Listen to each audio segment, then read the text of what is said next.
Today I have a really hard GRE word, and I will go so far as to say I recondite you don't know it. Hi, I'm Chris of Target Test Prep, and today's GRE word of the day is recondite. No, it doesn't have anything to do with reckon or reconnaissance. It actually means really obscure and abstruse, relating to knowledge that really nobody, save for maybe like two people, actually know. Let me give you an example. Let's say there's a professor who's renowned for digressing into recondite subjects. You ask them, hey, why is the sky blue? And they start talking about recondite things like atmospheric light diffraction. Wait, is that a thing?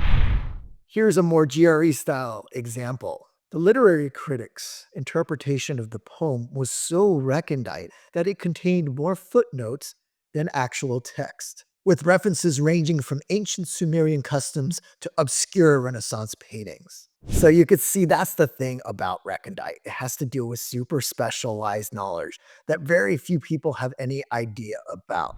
It's like the difference between a challenging workout, let's say running up a mountain 5 miles, and an ancient martial art that only 3 people in the world know about. The GRE loves this word because you can confuse it with other words like reckon or recognize, and it actually appears frequently in academic writing. And as we all know, academic writing can be pretty recondite. And finally, speaking of academic writing, you know those like random topics on the GRE reading section where you're thinking to yourself, how does anyone even know about that?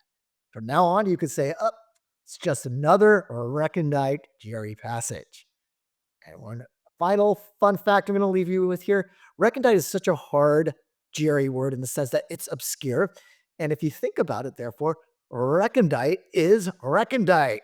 Whoa, vocabulary inception. At least if you see this word test day, I'd recondite, you will remember it. If you want other similar fun GRE word of the day videos, don't forget to click on the subscribe button in the description below. And don't forget to hit the like button. I'm Chris of Target Test Prep, and I'll see you next time.